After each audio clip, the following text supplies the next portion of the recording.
Ya, selamat siang semuanya. Namo Buddhaya. Namo Buddhaya. Kita mulai diskusi Dhamma kita siang hari ini dengan puja kepada Sang Buddha. Namo tassa bhagavato arahato samma sambuddhassa. Namo tassa bhagavato arahato samma sambuddhassa. Namo tassa bhagavato arahato samma sambuddhassa. Kalina dhamma sakaca eta manggala mutamanti. Saudara-saudari, ini salah satu cerita sangat favorit saya.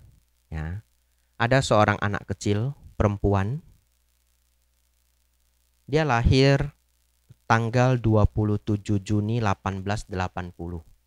1880. Berarti sudah 140-an tahun yang lalu. Ya, 144 tahun yang lalu. Dia lahir di West Tuscumbia, Alabama. Jauh nggak dari sini? Jauh ya, harus naik pesawat ya? I see ya. Nanti Anda berkunjung dah ya. West Tuscumbia. Beberapa mungkin sudah tahu siapa ini, beberapa belum tahu. It's okay ya. Anak perempuan ini, dia actually lahir di family yang baik ya. Orang tua dia mapan, ya, mereka punya perkebunan tembakau. Mereka juga banyak slaves di rumah. Zaman itu masih zaman perbudakan. Jadi dia banyak pembantu, banyak karyawan, tapi actually semuanya slaves ya. Lalu umur 19 bulan, anak ini sakit. Setelah dia sakit, dia kehilangan pendengaran dan penglihatannya. Nama lengkapnya adalah Helen Adams Keller. Ya. Siapa yang di sini belum pernah dengar nama Helen Keller? Ya, beberapa ya. Baik. Ini very famous story. Jadi Helen Keller ini start umur 19 bulan, dia buta dan tuli total. Total buta dan tuli. Lalu pelan-pelan dia tumbuh besar dan menjadi seperti seorang monster kecil. Kenapa monster kecil? Karena di rumah semua orang terlalu sayang dengan dia karena kasihan dengan keadaan dia. Ya. Yang kedua, ya dia anak bos. Nah, tapi dia buta dan tuli. Kendati pun dia buta dan tuli, dia bisa lari ke sana kemari loh di rumah dia. Karena saking hafalnya denah rumah. Ya. Dan kenapa disebut monster kecil? Karena kalau dia makan, cara dia makan itu sangat amburadul. Cara dia makan itu gini. Andaikan ini ruang makan, ada meja persegi panjang, lalu family-nya duduk semuanya. Dia itu nggak bisa duduk dan makan rapi. Jadi cara dia makan itu, dia lari ke sana kemari, dia ambil makanan siapapun yang pengen dia ambil. Dan semua orang diem aja. Ya, semua orang ngobrol, dia terserah dia jalan ini ambil kentang, ambil begini makannya nggak pakai sendok. Oh, ini. Terus lari ambil roti, seperti seorang monster kecil. Lalu disebut monster kecil juga karena kalau dia ketemu budak mereka, karena dia penasaran ya, nanti wajahnya diobok-obok. Sometimes mulutnya dikopek-kopek sama dia. Dan mereka semua diem aja, mau gimana, cuma bisa teriak-teriak gitu. Karena kesakitan, tapi mana berani melawan. Zaman itu budak kan kalau melawan dipukul ya. Tapi mereka biasanya teriak-teriak supaya mamanya datang. Terus kalau mamanya datang, bagaimana mamanya mendiamkan dia? Caranya adalah mamanya bawa sekantung pewangi, wangi-wangian, mungkin dari bunga-bungaan dan sebagainya, dimasukkan ke kantung, cepet-cepet ditaruh di depan hidung dia. Nah, penciuman dia itu menjadi super tajam. Jadi begitu dia cium ini, dia tahu itu mamanya. Dia langsung hentikan semua kegaduhan, dia peluk mamanya. Nah, anak ini karena dia buta dan tuli, kemampuan dia merasakan getaran itu menjadi sangat dahsyat. Hanya dari langkah kaki dia tahu itu siapa. Ya. Baik. Lalu dia tumbuh sampai umur 7 tahun. Di situ terjadi perdebatan antara ayah dan ibunya. Ayahnya ingin dia hidup dengan rileks seperti itu saja. Karena mereka cukup mampu. Tapi ibunya tidak mau. Ibunya ingin dia mengenal dunia. Akhirnya setelah mereka debat, sepakat akhirnya mereka mengikuti saran ibunya. Mereka mengundang seorang guru untuk mulai memberi dia pelajaran. Nama gurunya adalah Anne Sullivan. Ini semua adalah true story yang sangat terkenal. Nah, pertanyaannya adalah, ini anak sudah 7 tahun, anggap Anda adalah gurunya. Anda mau ngajari dia how to understand the world. Gimana caranya? Karena begini, kalau anak normal, kita kan ngasih input ke otaknya ya. Anak itu kan nggak bisa bicara, tapi Anda selalu kasih kosakata. Begitu dia pegang ini, kain, begitu ya. Meja, gelas. Pelan-pelan dia masukkan input ke otaknya. Waktu saya kecil, ada kepercayaan kalau anak bayi itu atau anak balita, orang pertama yang bisa dia panggil itu adalah orang yang paling sayang. Pernah dengar nggak mitos itu?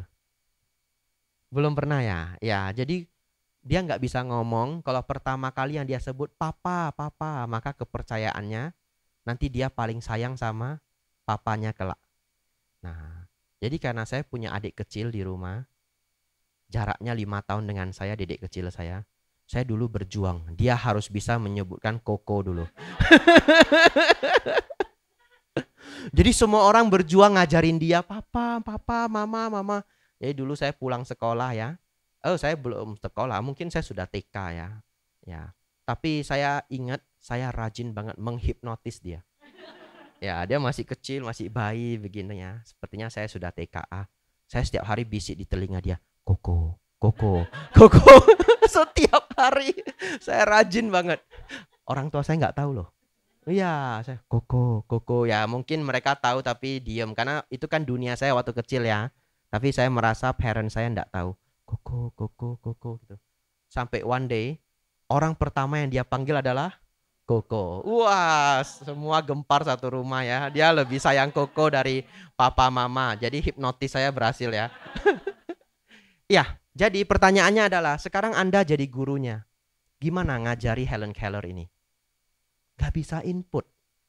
Huruf Braille, Bante, ajari huruf Braille. Oke, dia nyentuh huruf Braille. Bagaimana Anda kasih tahu itu A, itu B, itu C? Gak ada input. Dia nggak bisa diinput dari telinga.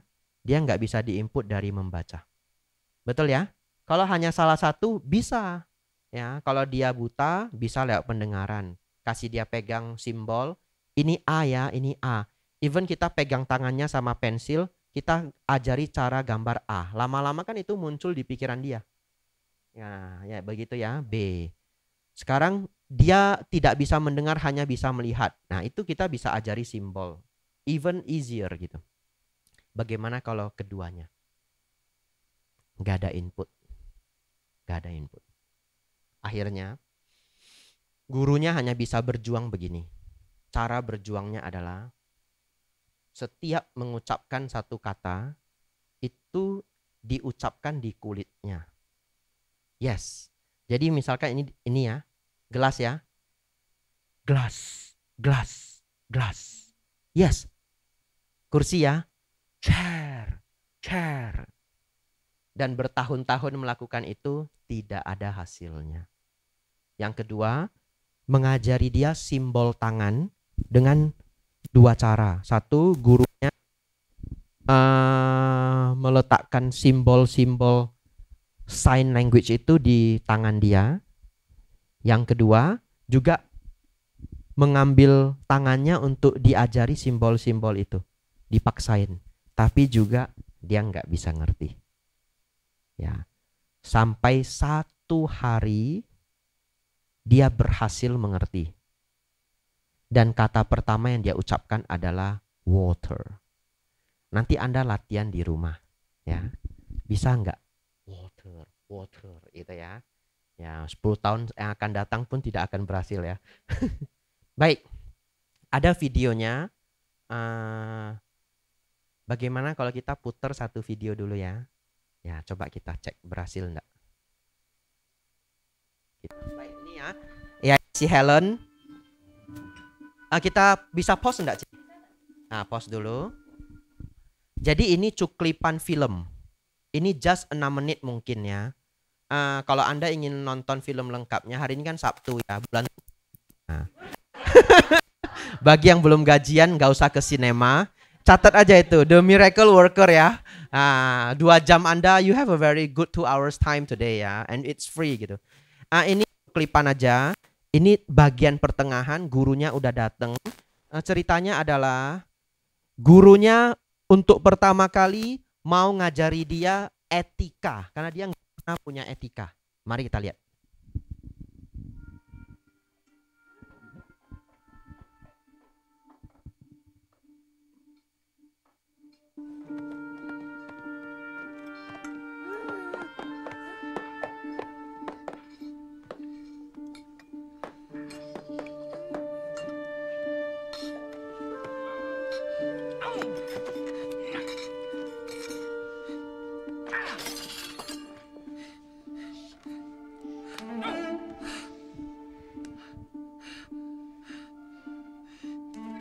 Ya, di pause dulu, Ci.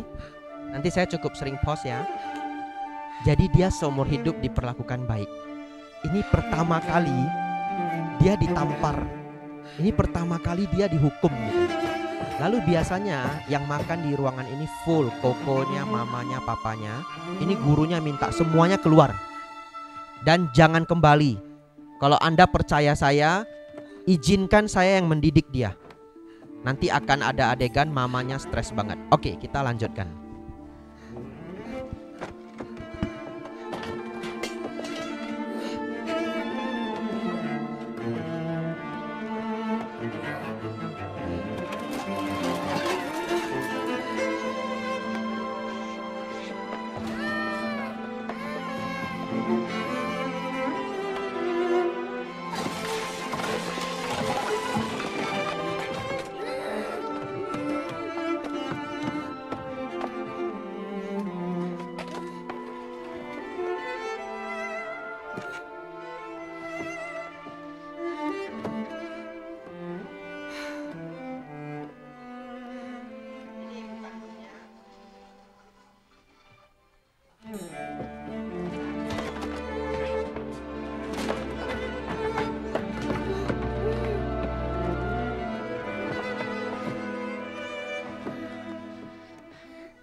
diundang masuk aja, di pause dulu.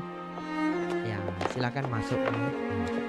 Ini dia sebentar lagi akan diajarkan hal yang dia belum pernah lakukan ya. Dia nanti akan lempar sendok. Jadi selama ini kalau dia lempar ya udah gitu. Tapi hari ini gurunya mau ngajarkan kalau kamu lempar, kamu harus ambil sendiri.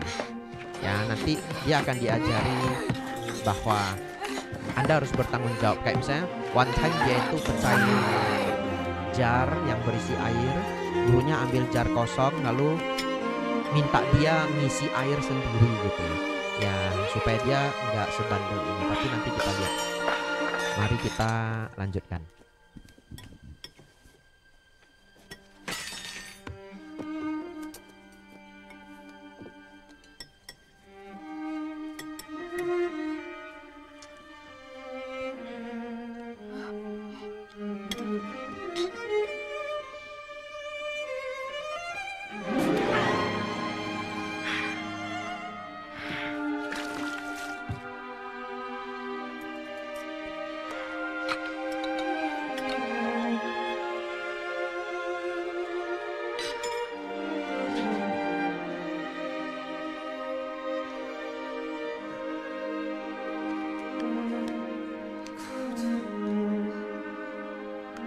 Pelan-pelan dia diajari dunia. Saudara-saudari, nanti ada satu video lagi, even 2 lagi ya, di mana gurunya pertama kali berhasil ngajarin dia. Jadi begini, akhirnya What you want me to do, Miss Kate? It's noontime and the breakfast dishes ain't been cleared.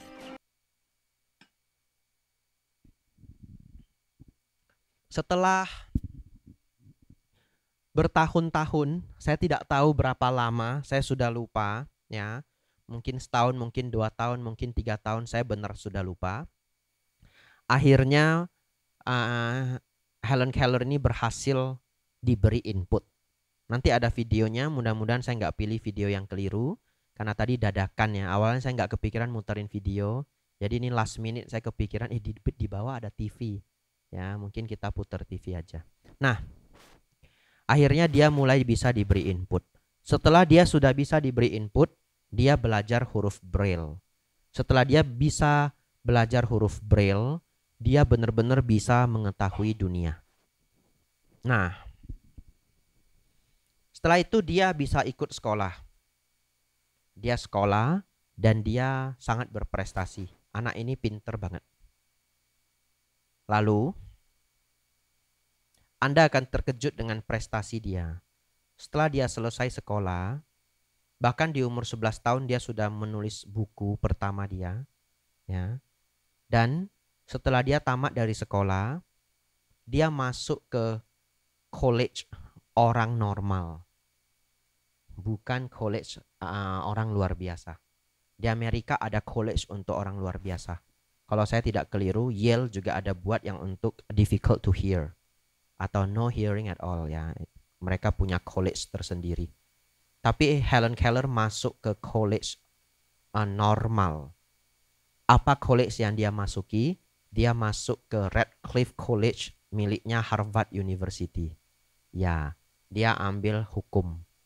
Ya, dan akhirnya dia menjadi advokat. Pertanyaannya, gimana dia bisa belajar? Kan begitu ya. Nah, tahu Anda bagaimana dia belajar? Gurunya ini Anne Sullivan akhirnya tidak menikah. Ikut dia seumur hidup. Kemanapun dia pergi, guru ini ikut. Ya, lalu cara dia belajar adalah, nanti Anda boleh tiru di rumah ya.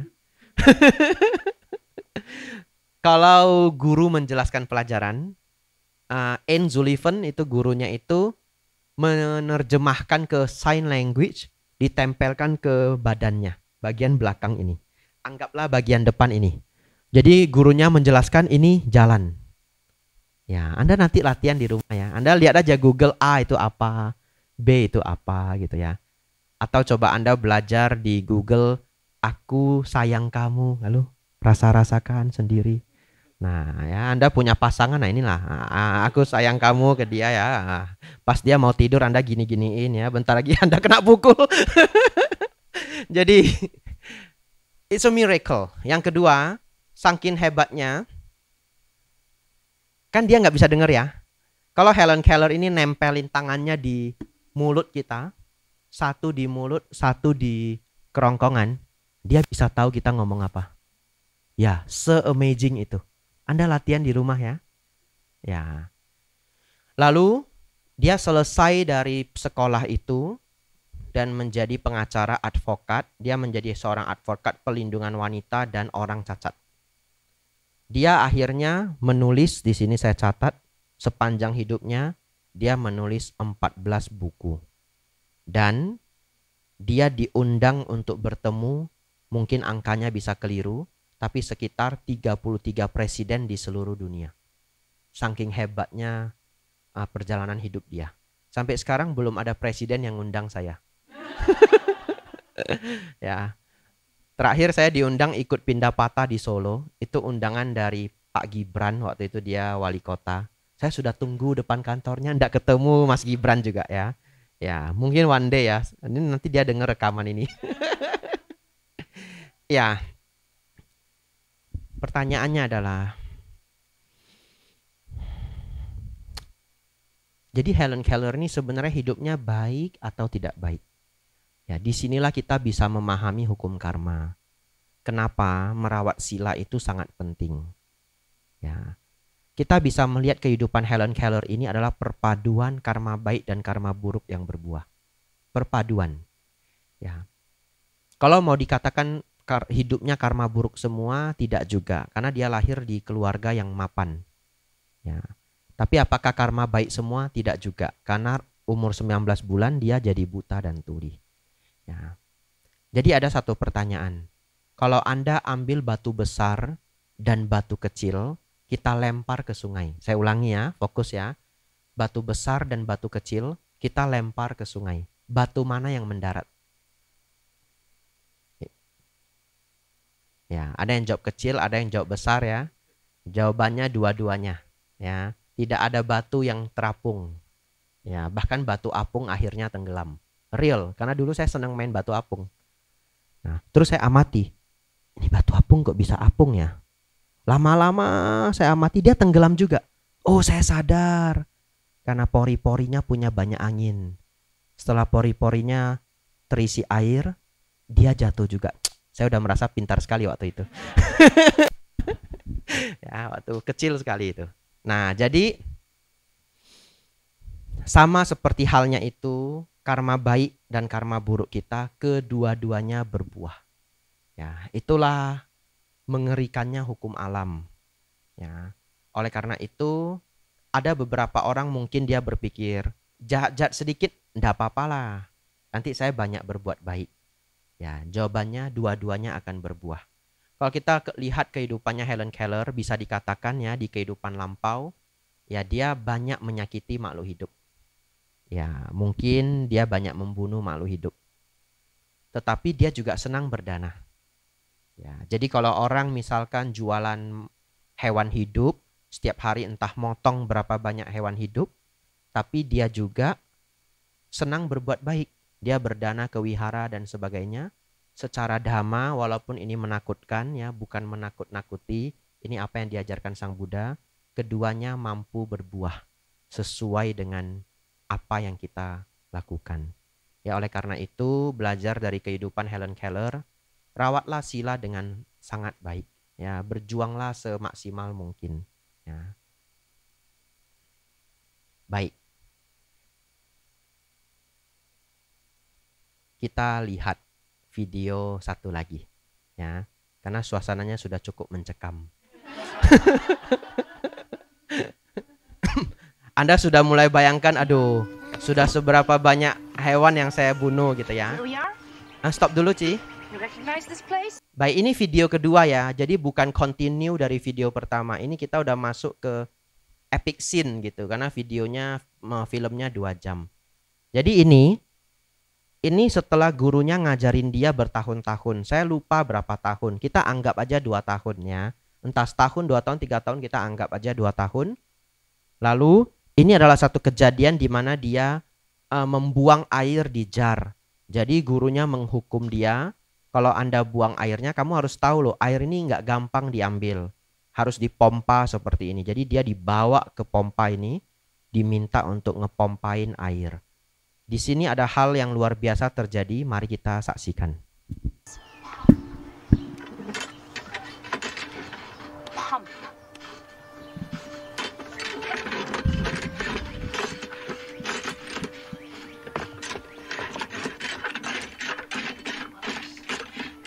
No.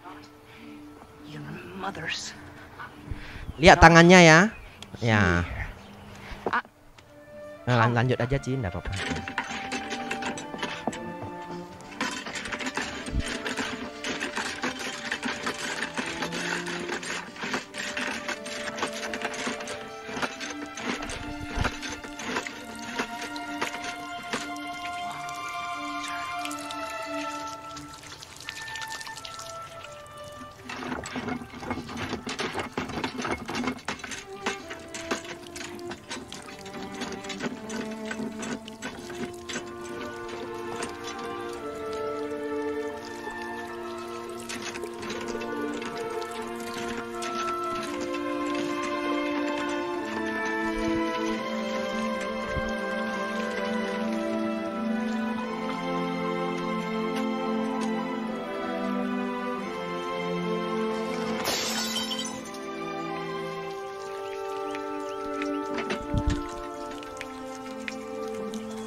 Ya, dia mengingat angin yang biasa dihembuskan ke tangannya.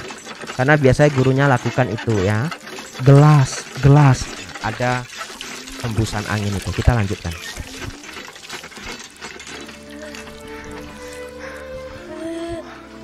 Sure. Yes. Water. It has a name. Water. Yes. Yes. Yes. Yes. Yes. Yes. Water. Yes. Pump.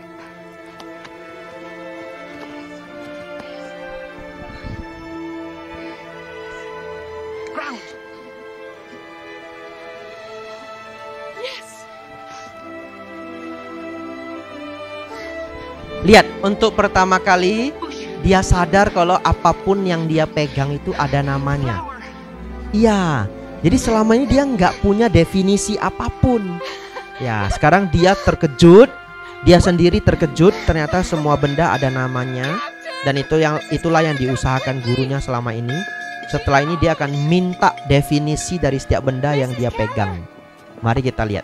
She knows. She knows. Mother.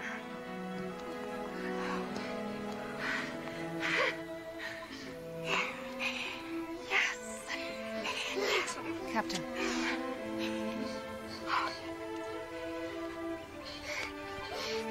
Papa.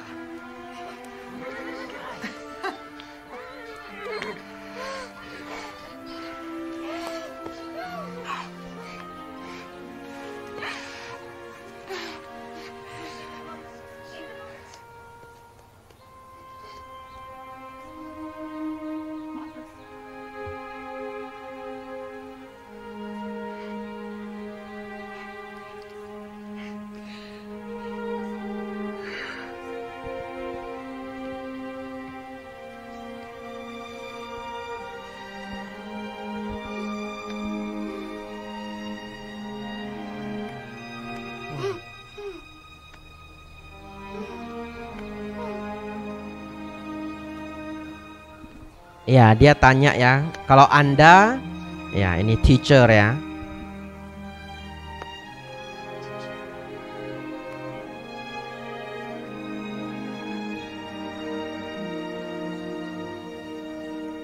Teacher.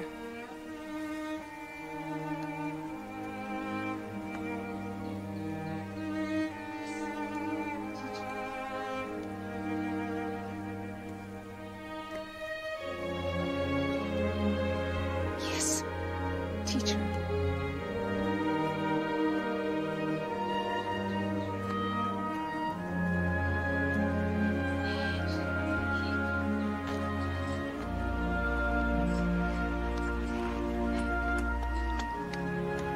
keys. She wants the keys.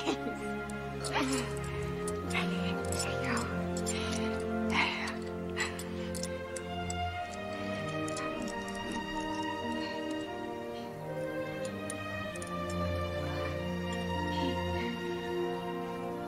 Okay. K E Y key.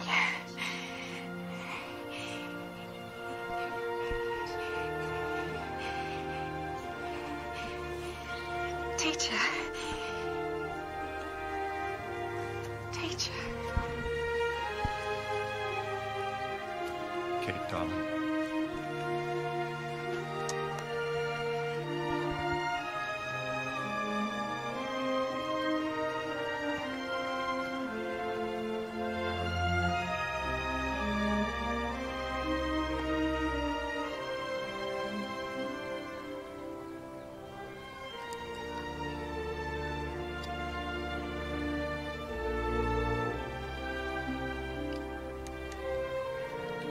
I love Helen so much.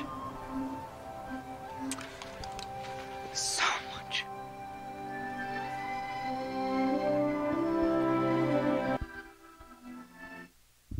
Habis ya. Ya. Ya, nanti malam dilanjutkan ya. Ya. Malam nonton sendiri aja. Biar nangis nggak ada yang tahu ya. Saudara-saudari, ada beberapa hal yang bisa kita pelajari dari Helen Keller ini. Ya. Secara dhamma, praktikkanlah dengan lengkap sejauh yang mampu kita praktikkan. Ya. Kenapa saya mengatakan sejauh yang mampu kita praktikkan? Karena saya mengerti setiap orang itu kapasitas hidupnya berbeda-beda. Tetapi semakin banyak kebajikan yang bisa dilakukan, menjauhkan kita dari keburukan-keburukan di waktu yang akan datang. Ya. Tapi bagaimana Bante kalau saat ini ada satu sila mungkin di antara 5 sila benar-benar tidak bisa saya praktekkan karena pekerjaan dan sebagainya. Ya, walaupun itu adalah minus, Sang Buddha juga memberi solusi lain. Ya. Sang Buddha menggambarkan karma buruk itu seperti halnya garam dan karma baik seperti halnya air. Kalau batu garam kita masukkan ke dalam gelas ini dengan air yang sesedikit ini, maka air ini akan menjadi sangat-sangat asin. Oleh karena itu, kalau mengetahui karma buruk sudah banyak dilakukan, seseorang perlu terus menambah air agar karma buruk itu menjadi tidak begitu terasa. Kalau satu hari garam, satu genggam batu garam, karena zaman Sang Buddha garam berbentuk batuan. Sampai sekarang juga batu garam. Hanya Anda beli di supermarket itu udah di grind gitu. Ya. Kalau batu garam ini saya masukkan ke toren air, ya toren itu yang untuk nyimpen air biasa taruh di atap ya. 1000 liter, 2000 liter. Kita masukkan ke dalam lalu kita larutkan. Apakah airnya menjadi asin? Mungkin sudah nggak terasa. Tapi pertanyaannya, ada nggak garam di dalam air itu? Ada. Ya, jadi karma buruk itu tidak bisa dilenyapkan actually, ya, tidak bisa dilenyapkan. Tapi kita bisa mengurangi dampaknya, bahkan sampai misalkan tidak terasa. Contoh, mungkin di kehidupan lampau saya pernah mencuri. Ya, pasti saya pernah mencuri. Ya, apakah di lampau bisa yang 20 tahun yang lalu ketika saya kecil atau bisa kehidupan sebelumnya. Lalu saat ini saya berbuat banyak karma baik. Saya kerja dengan rajin, saya menabung ya, saya menyayangi keluarga saya, teman saya. Satu ketika barang saya hilang. Katakanlah motor saya hilang. Dan itu 35 juta, 50 juta harganya. Tapi karena saya punya tumpukan karma baik, saya rajin bekerja, senang belajar, rajin menabung, ya, punya banyak teman, keluarga juga dekat. Ketika saya kehilangan motor 50 juta, saya tidak terlalu berat karena saya masih punya tabungan yang cukup banyak. It's okay lah. kita bisa beli lagi. Ya, teman-teman juga support ya, selama berbulan-bulan, berminggu-minggu saya dijemput, diantar pulang. Keluarga juga support, saya dipinjami motor dan sebagainya. Saya bisa melewati masa sulit itu. Tapi kalau orang tidak punya karma baik sama sekali, maka kehilangan motor itu bisa menjadi bencana yang luar biasa bagi dirinya. Bayangkan dia nggak punya tabungan sama sekali, hidupnya ngontrak, jauh dari keluarga, nggak punya teman, dia kerja sebagai kurir. Motornya hilang. That is the end of his life. Betul ya? Karma yang sama loh. Karma buruk yang lampau berbuah, sesuatu yang hilangnya itu sama. Tetapi kondisinya berbeda karena dia punya tumpukan kebajikan atau tidak punya tumpukan kebajikan. Itu solusi terbaik ya bagi yang belum bisa menyempurnakan sila. Tapi bagaimanapun berjuanglah ya agar setidaknya 5 sila dijaga dengan sempurna. Yang kedua, kalau Anda merasa hidup Anda berat, tonton ulang film ini nanti, The Miracle Worker. Ya, Anda punya hal yang ingin dicapai dalam hidup, perjuangkanlah. Pasti bisa. Helen Keller yang terlahir tanpa bisa melihat, tanpa bisa mendengar setelah 19 bulan pun, dia punya achievement yang baik. Ya. Berjuanglah, jangan menyerah. Ya. Jangan terlalu serakah, tapi juga jangan terlalu malas. Ya, atur manage dengan seimbang. Saya pikir hidup bisa menjadi sangat baik. Punya cita-cita, jalanin prosesnya. Ya. Menggebu-gebu itu belum tentu mendapatkan hasil. Ini yang saya pelajari setelah berjuang belajar bertahun-tahun. Sometimes kita semangat sekali, saya harus bisa bahasa Thai. Lalu Anda berpikir saya harus belajar 12 jam sehari. Ya, setelah 2 minggu Anda amsyong. Ya. Sometimes 2 jam yang konsisten mungkin mengalahkan sifat menggebu-gebu yang hanya selama 2 minggu. Ya. Ketika Anda sudah bisa konsisten 1 jam, jadikan konsisten 2 jam, jadikan konsisten 3 jam. Dan menurut penelitian yang dituang di buku Deep Work Cal Newport, dia mengatakan bahwa intensive training itu umumnya maksimal adalah 4 jam. Ya, intensive, very intensive training. Jadi mereka ambil para gitaris profesional, bagaimana mereka berlatih. Ternyata maksimal mereka berlatih 4 jam. 2 jam 2 kali sehari. Dan itu dengan intensitas yang sangat tinggi. Jadi kalau Anda bisa belajar sesuatu 6 jam, 10 jam, berarti itu bukan sesuatu yang terlalu intens. Tapi apa yang dimaksud terlalu intens di sini? Gitaris ini bisa berlatih sampai lupa bernafas. Saking intensnya. Ya, saya sih belum pernah latihan seintens itu ya. Ya, mungkin 1 hari saya ceramah sampai lupa bernafas. Saking semangatnya. Ya. Jadi, kalau Anda bisa latihan 2 hours to 4 hours per day, apapun yang sedang Anda kerjakan, hasilnya bisa sangat memuaskan. Yang kedua, manfaatkan deliberate practice. Deliberate practice itu adalah Anda harus cari kekurangan Anda, praktis kekurangan itu setiap harinya. Karena jam terbang yang tidak termasuk deliberate practice, artinya hanya mengulang sesuatu yang sama berulang-ulang, belum tentu mendapatkan hasil.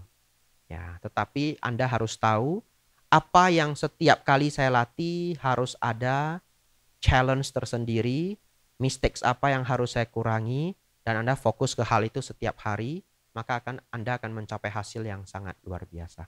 Saya tidak tahu bidang Anda apa, tapi itu mungkin bisa dipraktekkan di bidang-bidang Anda, ya. Atau kalau sekarang Anda sudah berhasil, ya itu bisa Anda share ke anak-anak Anda. Ya. Jadi mohon tidak ada pemikirannya umat Buddha kalau hidupnya banyak kegagalan yang disalahkan hanya karma buruk lampau. Ya, karena banyak orang seperti itu. Bante, karma buruk lampau saya berat sekali. Semua yang saya lakukan gagal. Ya, berarti Anda tidak didukung oleh diri Anda sendiri di kehidupan lampau. Tapi jangan menyerah. Ya, apapun kondisinya, Kalau berjuang, hidup akan menjadi lebih baik. Ya, saya tidak mengatakan pasti sukses. Ya, karena beberapa kondisi beberapa orang sangat sulit, tapi kehidupan pasti membaik. Ya. Baik, ada yang mau ditanyakan? Tidak ada ya, silakan. Ada beberapa kita diberikan sedikit cara misalnya penting kalau karma buruk yang lama tuh tiba-tiba datang ada masalah atau apa kita diberitahu oh oke bayar membayar karma buruk yang lama dengan cara misalnya menyupport price yang dihara menyupport seorang sama daerah yang menjadi guru apa itu bisa maksudnya memang apa bentuk karma yang kita lakukan itu besar sekali sehingga bisa menetralisir karma buruk yang melampaui. Ya, sometimes berhasil, sometimes tidak juga. Ya, itu karena cara kerja karma itu tidak bisa dimengerti oleh kita. Ya, jadi sometimes karma buruk itu memang harus berbuah. Kita buru-buru menanam karma baik saat ini. Sometimes dia ternetralkan, sometimes juga tidak. Ya, itu adalah faktanya. Kenapa saya harus cerita fakta ini? Karena bisa saja seseorang kehidupannya sedang sangat buruk, lalu kita ajarkan dia untuk berdana, tapi ternyata tidak membaik. Ya, jadi ya. Oleh karena itu, praktek ini tidak ada di suta. Ya, praktek yang dipikirkan ini. Ya, that's why saya pribadi tidak pernah menggunakan istilah ketika saya berduka, oh saya bayar karma buruk lampau. Saya pribadi tidak pernah pakai istilah itu. Tapi kalau ceramah saya menyampaikan. Tapi ternyata actually itu bukan cara berpikir Sang Buddha. Ya, jadi kalau itu bekerja untuk Anda, it's okay. It's a good start gitu. Tapi yang diharapkan Sang Buddha lebih ke kita kuat secara mental. Jadi ini memang next levelnya. Bagaimana kuat secara mental? Duka itu memang bisa terjadi dalam hidup kita. And it's okay. Itulah bagaimana dunia ini terjadi pada hidup kita. Yang disebut sebagai Atthaloka Dhamma. Kadang kita mendapatkan, kadang kita kehilangan. Kadang kita dipuji, kadang kita dicela. Kadang kita dikenal, kadang kita tidak dikenal. Kadang kita merasa nyaman, kadang kita merasakan ketidaknyamanan atau kesakitan. Sang Buddha lebih ingin kita seperti orang yang tidak rapuh, kuat secara mental. Jadi kalau Anda mengalami duka seperti itu, kalau Anda sangat klik dengan pemikiran, ya karma buruk saya berkurang, it's good. Lalu kita go to the next level. This is the way of the world. It's okay for me. Ya, duka terjadi, saya akan belajar dari duka ini. Ya, saya akan petik pelajaran dari penderitaan yang saya alami. Karena Sang Buddha mengatakan barang siapa melihat duka, dia melihat Dhamma. Ya, ini seperti pemikiran next levelnya. Ya. Tapi walaupun Sang Buddha sepertinya tidak menggunakan pemikiran ini, sometimes saya pun menggunakan pemikiran ini. Karena pemikiran ini sangat nyaman untuk kita pakai. Betul ya? Sudah di-plan semuanya, lalu kemudian ada gangguan, acara harus batal atau terganggu. Karma buruk berbuah. Sudahlah. Nah, itu sangat nyaman banget. Ya, karma buruk berbuah. Ya. Tapi kalau Anda berpikir ember karma buruk Anda berkurang, siapa yang tahu jumlah karma buruk lampau kita? Ya toh? Ya, ini akan sama seperti begini. Wah, ini menarik ini. Ada seorang ibu-ibu saya ketemu ya, saya rahasiakan aja provinsinya. Karena saya nanti mau ke sana. Ibu ini datang ke saya, Bante, saya tahu anak-anak saya sangat sayang ke saya. Dan dia sukses, anak-anaknya dia didik dengan sangat sukses. Lalu anak-anaknya itu pengen banget dia bahagia. Dibeliin apa yang bagus, apa yang mahal, lalu mau dibawa ke luar negeri dan sebagainya. Lalu ibu ini datang ke saya, dia bilang begini, Bante, saya takut Bante. Anak saya itu terlalu baik ke saya. Takut kenapa Bu? Nanti karma baik saya habis. Saya tidak mau Bante, nanti karma baik saya habis. Pemikiran seperti itu juga tidak pernah disampaikan Sang Buddha. Kenapa? Karena beberapa hal. Karena satu, dari mana Anda tahu seberapa banyak karma baik Anda di masa lampau? Itu yang pertama. Kita tidak akan pernah tahu. Yang kedua, ada karma baik yang Anda ambil atau tidak Anda ambil itu expired. Ya, contohnya, ya, kenapa, Ci? Ya, kayak gift card ya. Dia pikir dia bisa dia simpen ya. Akhirnya ikan sardennya expired semua. Nah, jadi Sang Buddha mengibaratkan karma itu seperti menanam biji yang menjadi buah, yang menjadi pohon dan berbuah. Coba Anda bayangkan Anda punya pohon rambutan lalu panen rambutan semua. Lalu Anda mikir, saya nggak mau petik lah. Nah, betul ya? Nanti habis rambutan saya. Ya dia busuk. Yang makan siapa? Squirrels. Squirrels yang makan. Ya toh? Nah, jadi seperti itu. Jadi itu juga pemikiran yang keliru. Berpikir karma baik saya tidak saya ambil saja karena takut habis, sesungguhnya keliru berpikir. Dan juga berpikir kalau ada karma buruk saya terima aja. Kalau bisa saya hunting karma buruk. Supaya karma buruk saya cepat habis. Itu pun keliru ya. Ya, jadi jauhilah semua yang buruk-buruk aja. Dan kalau yang baik-baik datang, enjoy it gitu. Enjoy it wisely. Bagaimana enjoy it wisely? Anda sudah tahu rambutan Anda panen, makan secukupnya, bagi ke tetangga. Betul ya? Ya, Anda nikmati kebajikan Anda yang berbuah. Anak-anak sayang kepada Anda. Ma, saya mau ajak mama ke India, mau ajak mama ke Tibet gitu. Mau ajak mama ke Jepang. It's okay. Terima saja. Ya, terima saja. Nanti Anda bisa balas kebajikan itu. Caranya gimana? Anda punya sedikit dana itu dari anak-anak juga. Misalkan kalau udah pensiun, kasih ke cucu. Kan ya toh? Ya, itu take and give-nya. Atau Anda bilang, Mama mau kalau diajak jalan, tapi mau sama Bante Abijato. Gitu. Jangan. Ini bercanda saja ya. Nanti Anda sudah bahas di belakang. Bante sudah kasih kode keras ini. Kalau jalan-jalan harus ajak ya. Ya. Baik. Jadi kalau berkarma baik berbuah, ditanam kembali. Karma buruk berbuah, belajar tabah. Dan petik hikmah dari keburukan itu. Selalu ada hikmah di baliknya. Selalu ada. Nggak ada Bante. Cari sampai ada. Itu PR Anda.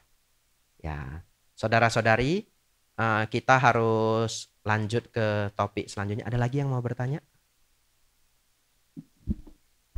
Ya, betul ya. Ya, untuk beberapa hal ya kita tidak bisa membantu selengkap-lengkapnya ya.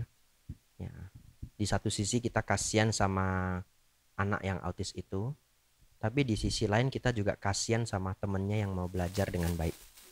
Ya, itulah kehidupannya. Saya juga tidak, ini kan hanya sharing saja. Ya, itu sangat case to case ya.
ada hal menarik ya, tadi saya terpikir.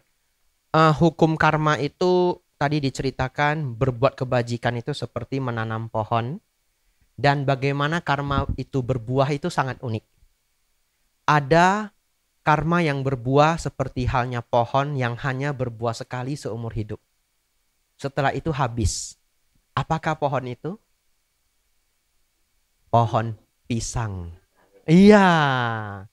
Pisang itu hanya sekali berbuah lalu dia mati. Ya, cuma biasanya ada anaknya. Anaknya menggantikan. Jadi beberapa kebajikan yang Anda lakukan itu hanya berbuah satu kali. Ada yang berbuah tidak habis-habis, tidak habis-habis. Ya, jadi karma itu sangat unik cara bekerjanya. Jadi kalau karma baik Anda berbuah, it's okay ya. Ya, diambil saja dengan hati yang gembira dan penuh kebijaksanaan. This is a real story dari teman saya sendiri ya. Jadi saya punya sahabat ya. Dulu keluarga mereka sangat sulit ekonomi. Benar-benar sangat sulit. Sampai satu ketika akongnya meninggal ya, berarti papanya papa. After akongnya meninggal, mereka bahkan tidak sanggup membeli peti mati. Ya. Lalu tetangganya yang membelikan. Dan tetangganya yang membelikan itu juga bukan orang yang actually mampu. Dia juga struggle. Tapi dia kasihan sekali kalau orang mau dikubur tidak ada peti mati. Lalu orang ini belikan. Sekarang, bukan sekarang, kita harus cerita 30 atau 20 tahun yang lalu begitu. 30 bahkan ya 40 tahun yang lalu. Saya baru sadar saya sudah tua juga gitu. Ya, jadi 40 tahun yang lalu mungkin ya. Salah satu dari anak dari akong ini ya yang didanakan peti mati menjadi sangat sukses. Yakni papa dari teman saya menjadi sangat sukses. Mereka bahkan pegang proyek Pertamina dan sebagainya. Ya, bidang engineering. Setelah mereka menjadi sangat sukses, Imlek Ceit, setiap Ceit mereka datang ke rumah tetangganya dulu. Actually sekarang itu sudah luar kota dari tempat tinggal mereka. Jadi harus naik mobil ke sana mungkin 2,5 jam atau 2 jam. Bayangkan, setiap tahun papanya bawa semua keluarganya lengkap mengunjungi keluarga Aceh ini. Yang dulu berdana peti mati ke mereka. Setiap tahun bawa parcel dan ampau yang banyak. Bayangkan betapa hebatnya mereka membalas budi. Mereka datang Ceit itu berarti dianggap sebagai keluarga inti loh. Dan dia bawa semua anak-anaknya lengkap. Tidak tahu itu berjalan berapa lama. Tetapi itu berjalan berpuluh-puluh tahun. Ya, sekarang saya tidak tahu keadaannya. Jadi satu kebaikan yang dia lakukan berbuah tidak habis-habis. Berbuah tidak habis-habis. Ya, jadi yaitu seperti buah durian, buah rambutan. Baik. Mari kita masuk cerita Pai Fang Li. Saudara-saudari,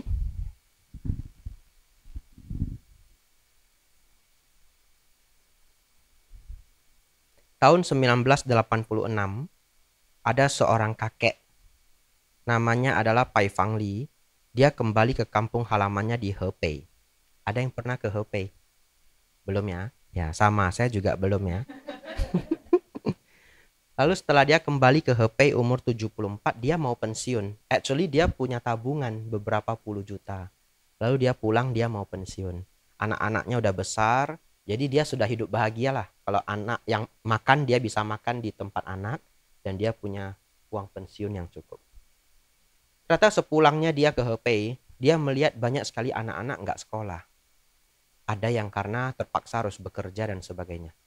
Bahkan di kota dia ketemu anak-anak yang cari sisa makanan di tempat sampah. Jadi dia sedih banget. Lalu dia ingin melakukan sesuatu. Akhirnya beberapa anak yang dia temui itu dia sekolahkan.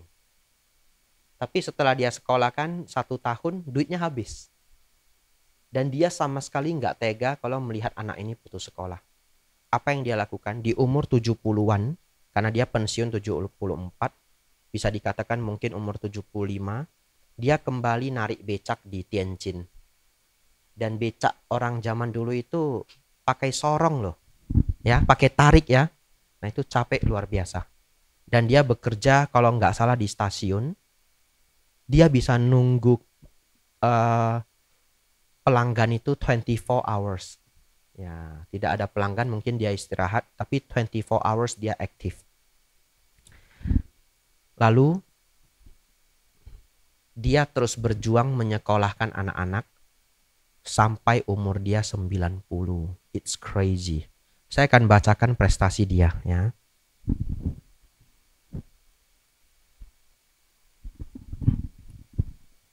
Pai Fangli, ini Wikipedia. Anda boleh baca juga setelah ini. Was a Chinese pedicab driver in Tianjin who donated 350.000 yuan atau sekitar 54.958 dolar di tahun 2015. Kita genepin aja 55.000 dolar ya kali 16.000, hampir 900 juta. Over a span of 18 years to enable more than 300 poor students to continue with their studies. Dia menyekolahkan 300 anak-anak miskin. Jadi,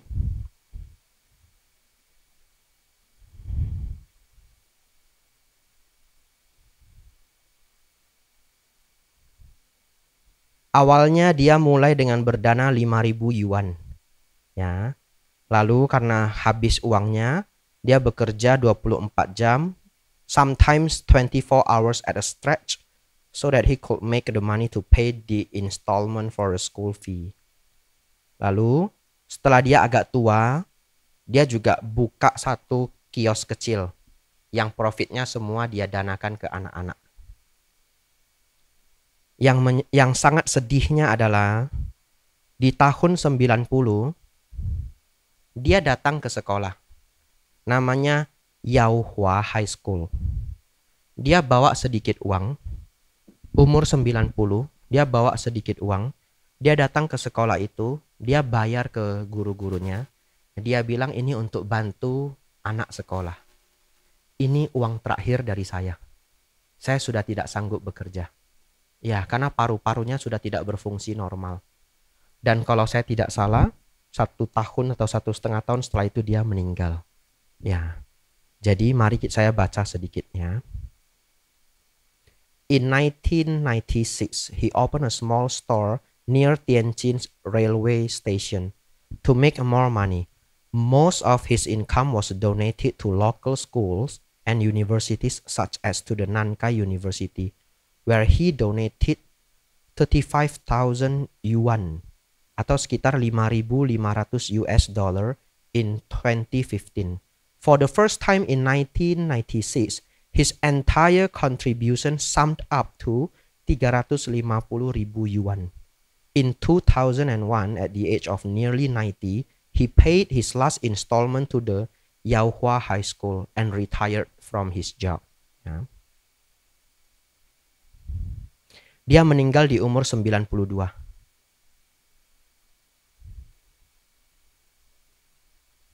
Ya, he died in the same year at the age of 92. Saudara-saudari, mari kita lihat sedikit cuplikan video Pai Fangli. Video terakhir, Ci. Ya, nanti video ketiga kita tonton setelah pembahasan Pai Fangli ini.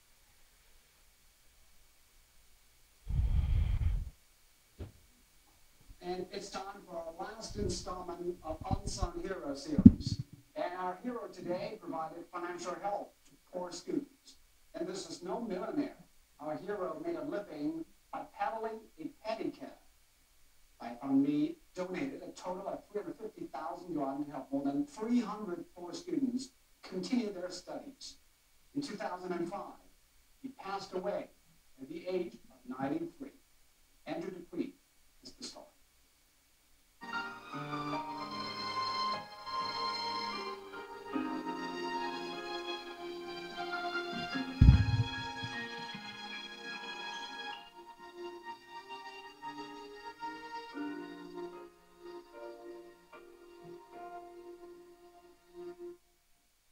For almost 20 years, to save up for his donations, Bai Fengli pedaled his pedicab every day.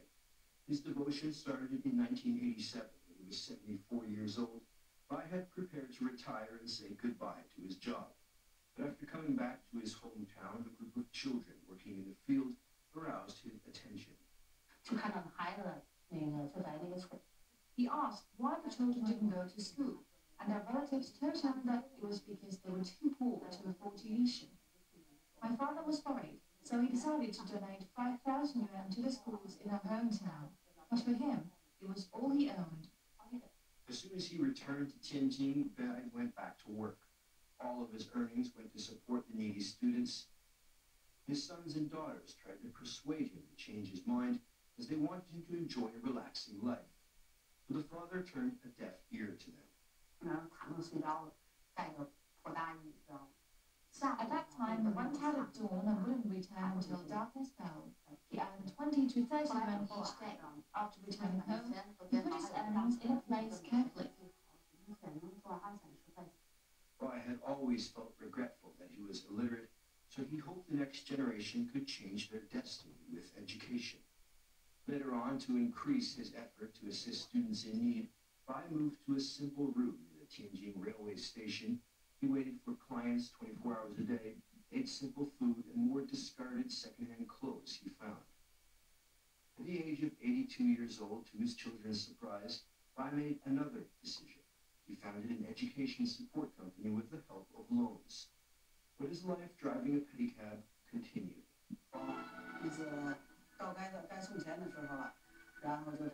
He never forgot when to give money to the schools and often urged us to give his earnings to the school. Each time he gave the money, he felt very happy and said he had completed his mission again. In 2001, he drove his pedicab to Tianjin Yaohua Middle School to deliver his last installment of money. Nearly 90 years old, he told the students he couldn't work anymore. The students and teachers were moved to tears.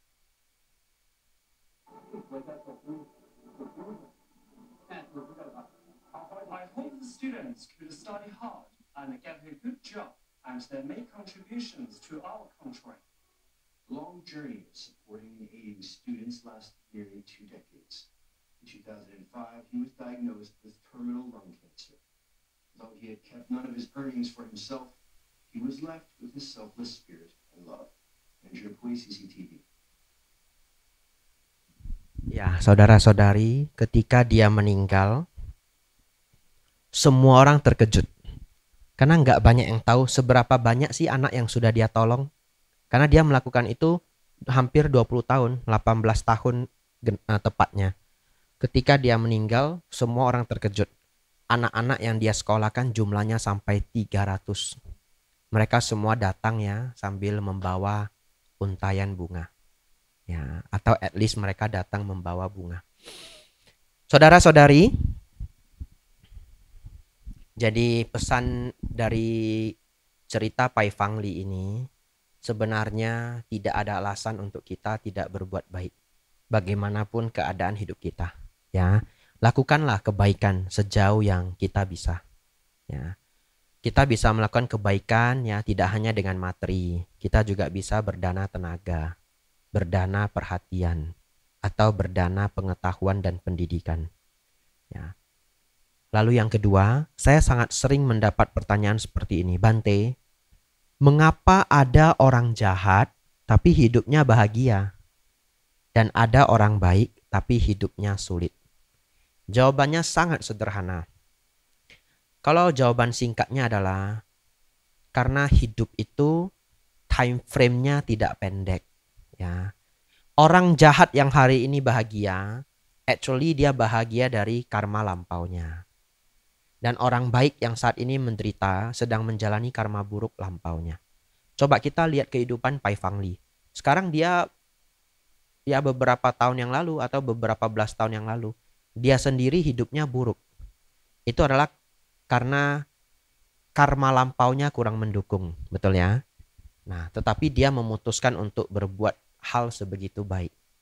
Kira-kira orang seperti ini kalau lahir lagi sebagai manusia, pantas enggak lahir jadi anak seorang yang super kaya? Sangat pantas loh. Ya, sangat pantas, ya. Dia bisa lahir jadi anak miliarder level Eropa, level Asia, dan itu sangat wajar. Dengan kemampuan belajar yang baik, ya. Kemudian kemanapun dia pergi, dia selalu mendapatkan the best teachers, something like that. Nah, pada saat di kehidupan yang akan datang, kalau orang-orang seperti Pai Fangli, kalau ya, jadi bukan Pai Fangli. Kalau orang-orang seperti Pai Fangli, akhirnya menjadi anak yang bandel, orang yang tidak baik. Tapi dia tetap akan dengan keadaan yang ekonomi yang sangat baik, karena dia menikmati kehidupan lampaunya, ya. Jadi time frame seperti itulah yang kadang tidak bisa dipahami semua orang, ya. Ada satu analogi cukup panjang, ya, tapi semoga Anda bisa semangat mendengarnya karena analogi ini baik. Bayangkan ada seseorang yang lahir di keluarga yang kurang mampu. Karena penderitaan yang dia alami selama belasan tahun, dia bercita-cita saya harus jadi orang kaya. Umur 17 dia tamat SMA, dia bekerja seperti kuda, rajinnya minta ampun, pagi sampai malam. Lalu di umur 25 dia udah sukses banget. Dan ini bukan mitos. Kalau Anda baca beberapa CEO sukses umur 24, 23 ada loh yang super sukses. Umur 25 sukses, umur 27 sukses bukan hal yang tidak memungkinkan. Ya, dia menjadi super sukses. Ya, katakanlah dia punya 2 toko. Ya, untuk membandingkan hidup dia yang punya 2 toko dengan yang sebelumnya itu sudah sukses yang sangat luar biasa. Keep going. Dia bekerja terus sangat rajin. Sampai umur 37. Tokonya sudah 15 cabang. Dia udah nggak usah ngapa-ngapain lagi. Di umur 37 dia happy life. Baik. Start di umur 37 dia bertemu teman yang buruk. Saya ketemu juga loh orang seperti ini. Yang dia malah masuk ke dunia malam itu bukan di umur belasan atau 20-an awal. Tapi umur 40-an. Umur 50-an baru mengerti dunia gelap. Ya, kemudian beneran jadi rusak. Katakanlah orang ini umur 37 ketemu teman yang buruk. Belajarlah dia clubbing, minum, ya. Dan dia teruskan lifestyle seperti itu. Apakah dia akan menjadi miskin? Enggak, toko 15 cabang, betul ya. Itu semua sudah jalan sendiri, automation sudah. Di umur 40 dia kenal drugs. Dia pakai drugs, ya hidupnya semakin buruk, semakin buruk, semakin buruk. Tapi it's okay, karena dia masih dijaga oleh tokonya 15 cabang. Tapi setelah umur 45, bertahun-tahun dia tinggalkan toko itu untuk jalan sendiri. Manajemen dia turun. Ya, di umur 45 dia mulai collapse. Jadi kalau Anda bertemu dia di umur 37 sampai 45, Anda akan berpikir, enak ya, lihatlah dunia sebegitu nggak adil. Kerjaan dia cuma ngedrugs, clubbing, perempuan di mana-mana, pakai mobil mewah, tapi hidupnya selalu aman. Mana ada hukum karma? Ya Bante Abijato siswa Laikong Wah. Ya Bante Abijato asal ngomongnya gitu ya. Mana ada hukum karma? Lalu start umur 45 dia mulai collapse. Ya. Di umur 47 collapse beneran. Istri dia minta cerai, anak dia semua pergi jauh karena kesel dengan papanya yang tidak menjaga hidupnya sendiri. Dia kehilangan bisnis, kehilangan teman, kehilangan keluarga. Apalagi selama dia udah sukses, sombongnya minta ampun, dia akan kehilangan semuanya. Finally di umur 47 habis semua. Habis. Tapi oke, dia masih berjuang untuk bekerja. Karena dia bukan orang bodoh. Dia actually orang yang skillful banget. Tapi 47 itu sudah sunset ya. Ya, tapi oke, dia bisa survive. Bertahan hidupnya cukup baik. Di umur 50-an, demikianlah. Seorang tua, tidak ada keluarga, tidak ada kemewahan, tidak ada harta, bekerja part-time, hanya membantu jaga toko atau jaga gereja atau jaga satu hal kelenteng yang tidak terlalu sulit ya. Lalu saat itu dia bertobat. Dia berpikir sudah hidupnya salah jalan. Dia kerja di tempat ibadah. Dia jaga tempat ibadah itu sangat luar biasa bersih. Apapun tempat ibadahnya. Ini kan fiksi ya. Setiap orang yang datang dia welcome. Dia baik banget. He do his best gitu. Baik banget. Lalu startlah dia umur hampir 60. Lalu Anda lihat begini. Kasian ya Aceh ini. Padahal dia baik banget loh orangnya. Jujur. Polos. Betul ya? Semua orang dibantu. Kerja di tempat ibadah lagi. Apa yang kurang? Kok bisa ya? Gak ada keluarga. Makan aja pas-pasan. Hidup tidak adil. Hele bante abijato si sokong wah. Ya. Itulah analoginya ya. Karena kita tidak melihatnya dengan time frame yang panjang, time frame yang tepat ya. Semoga itu bisa dipahami sehingga kita tidak lagi salah berpikir mengapa ada orang jahat yang bahagia dan orang baik yang malah hidupnya sulit. Semua hanya menjalani karma sebelumnya ya. Baik saudara-saudari, saya akan mengakhiri kelas kita dengan video yang belum saya putar. Tapi setelah ini Anda mau bertanya masih bisa ya, tapi kita akhiri dulu. Mari kita lihat Helen Keller yang sesungguhnya. Ya. Nomor 3, C.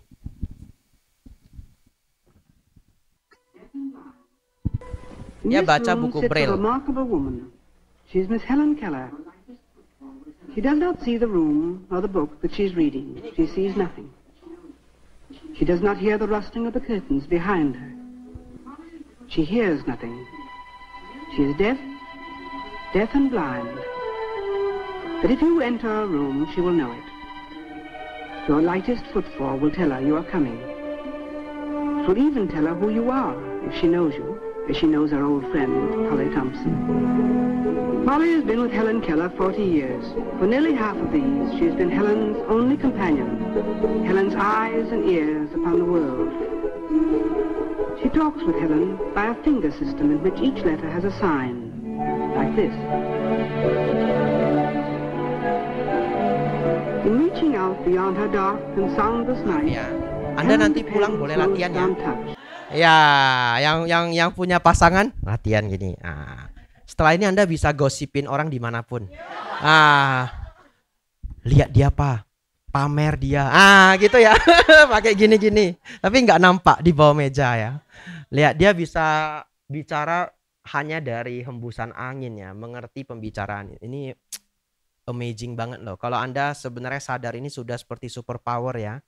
Ya seperti itulah kemampuan manusia. Ya jadi kalau kita lihat ya para yogi, para meditator yang melatih meditasi sampai puluhan tahun, mereka juga mencapai level yang kita orang biasa nggak bisa paham. Kalau Anda menganggap itu hampir tidak mungkin, Anda lihat video ini. Apakah hal seperti ini terasa mungkin? Ya toh? Kalau di Indonesia, saya nggak tahu kalau di sini. Kalau di Indonesia, saya ajak Anda pulang dari sini beli minyak angin GPU. Itu ada huruf Braille-nya. Lalu Anda cobalah baca huruf Braille itu. Lalu Anda baca sedikit huruf Braille di Google. Lalu Anda coba raba-raba. Anda pikir Anda bisa memahaminya? Saya sudah coba, nggak bisa. Saya tutup mata begini. Gimana tahu ini G ya? Gimana tahu ini P? Lalu kalau orang yang tunanetra katanya. Kalau orang tunanetra dikasih uang, mereka pegang uang itu dari ujung begini. Tarik, dia tahu loh uangnya berapa. Karena uang itu panjangnya beda-beda. Hebat ya. Sap. Anda latihan ya. Jadi kalau mati lampu pun bisa hitung uang. Dolar nggak bisa ya? Oh sama ya. Jadi bagaimana trik orang tunanetra di sini ya? Mungkin cepak call. Ya, mari kita lanjutkan ya. Two other senses remain. There's taste and there is smell. Scent, the scent of objects and places and people, tells Helen much that we learn with eyes and ears. But her hand is her chief link with the outer world, with Polly, with Anne, the part-time helper, with everyone she encounters. With her hand, she reads Anne's lips. She answers with her voice.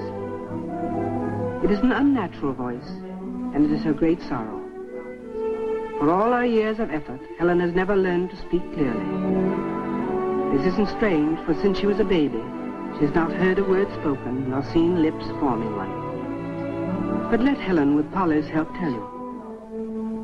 It is not blindness or deafness that brings me my darkest hours.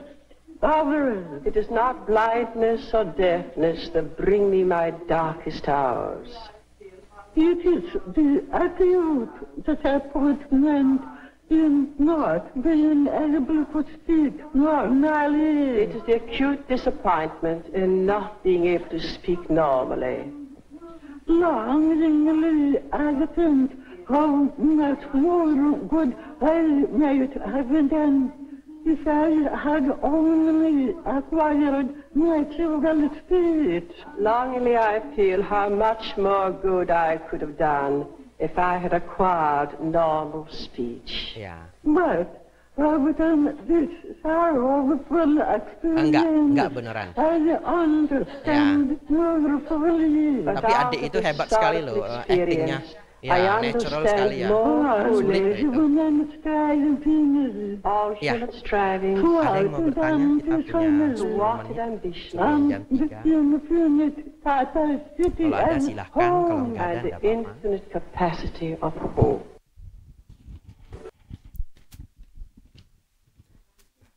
Boleh, silahkan. Banyak pun boleh.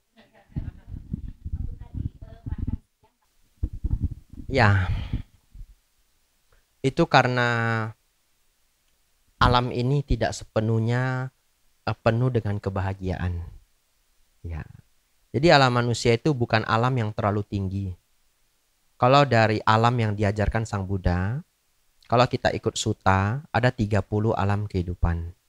3 alam menderita, neraka, binatang, lalu peta. Ya, peta itu sebenarnya artinya yang telah berpulang. Ya, gampangnya kita sebut hantu. Lalu 1 alam manusia. 6 alam dewa, 20 alam Brahma. Totalnya 30. Melihat alam ini, manusia ini hanya 1 level di atas alam hantu. Ya, 1 level di atas alam hantu. Jadi, alam kita adalah alam yang medium.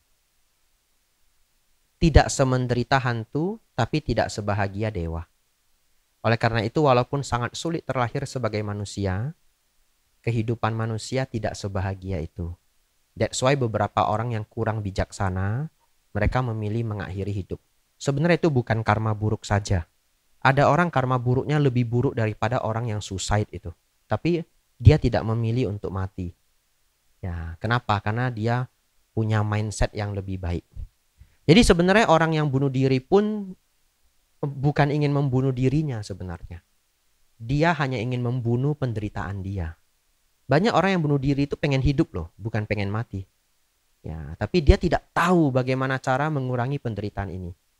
Jadi itu lack of wisdom sebenarnya. Ya, tentu sangat dikasihani ya. Ya. Oleh karena itu, lahir di alam manusia itu sesungguhnya bukanlah keadaan yang sangat baik. Lebih baik lahir di alam dewa atau alam Brahma yang lebih tinggi. Alam manusia itu suka duka datang silih berganti. Tetapi benefit terbesar lahir di alam manusia itu ini adalah alam yang paling bisa untuk memahami dhamma sedalam-dalamnya. Paling bisa sudah. Best realm, alam terbaik. Kenapa? Begitu kita turun lebih rendah lagi, itu sudah terlalu buruk untuk belajar dhamma. Gak bisa belajar, terlalu duka. Terlalu duka. Binatang bahkan tidak punya IQ untuk memahami komunikasi, untuk memahami satu konsep. Gitu? Anjing sepintar-pintarnya hanya bisa sit, go, stop. Gitu? Ada orang yang berusaha ngajari dharma ke anjingnya yang gak akan berhasil ya. Mungkin terinspirasi cerita kelelawar. Jadi anjingnya duduk, "Dea, tiaoho ya. Dengarkan baik-baik dek ya. Ini dhamma penting ya. You jangan lahir lagi ke alam binatang." Lalu tuannya mungkin ceramah 1 jam ya. Pertanyaannya, apakah anjing itu mengerti? Dalam pikirannya, mana roti, mana roti. Ya, jadi yang kedua, begitu kita lahir ke alam yang lebih tinggi, alam dewa, terlalu bahagia. Jadi alam dewa itu saking bahagianya, diceritakan dharma mereka nggak mau peduli. Dan ini real story. Saya punya teman baik, semoga dia nggak nonton ya. Tapi dia nggak bisa marah orangnya, jadi it's okay. Dia orang sangat kaya di kota Medan. Ya, jadi saya berteman dengan dia sejak kelas 5 SD satu sekolah. Dulu dia datang ke sekolah dengan sepeda yang paling jelek. Sampai kami kasihan. Ternyata dia adalah orang kaya yang menyamar. Gawat ya. Ya, karena orangnya hidupnya cincai banget. Ya, sebenarnya kenapa sepedanya jelek? Karena mereka pengusaha cat. Jadi setiap cat yang tumpah, itu karyawannya main-mainin sepeda dia. Tapi it's okay, sepeda itu bukan sepeda yang terlalu bagus. Jadi setiap ada cat yang tumpah, dicat, dimain-mainin, sepedanya jelek banget. Dan rumahnya itu dekat sama sekolah. Ya, jadi setelah saya ke rumahnya, ternyata rumahnya seperti surga. Ya, dia punya televisi Sony yang gede banget. Zaman itu masih jarang, gede banget.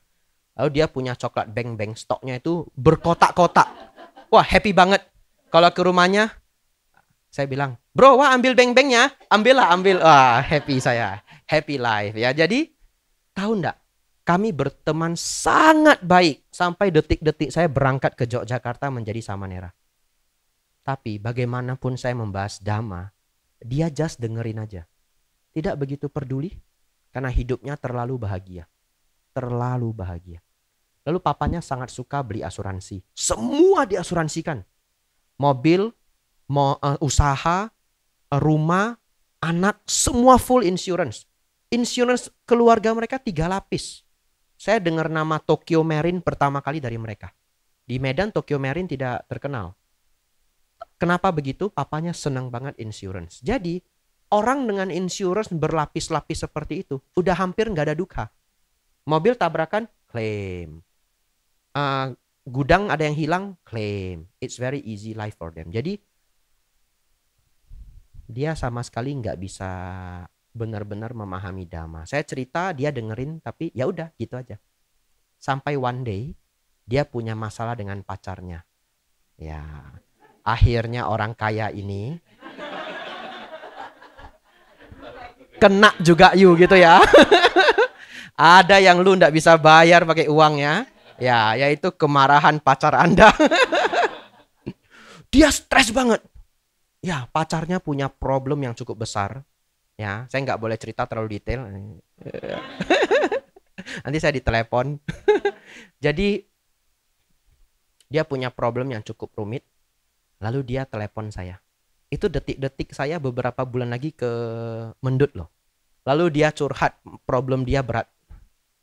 Setelah itu saya cerita sedikit dhamma. Baru mungkin 20 menit saya cerita dhamma.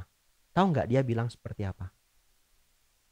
Ini ya yang selama ini lu ceritakan ke saya. Iya, saya bilang. Oh ini ya, dharma itu yang seperti ini ya? Iya. Kok saya selama ini nggak mengerti ya? Padahal setiap barbecue itu saya ceritain loh dharma. Kalau barbecue sama saya itu ceritanya kehidupan Pangeran Siddhartha. Ya, jadi dia baru kagum, baru terkejut, baru syok.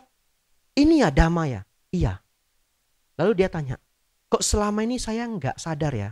Saya jawab terus terang loh, hidup lu terlalu bahagia, saya bilang gitu.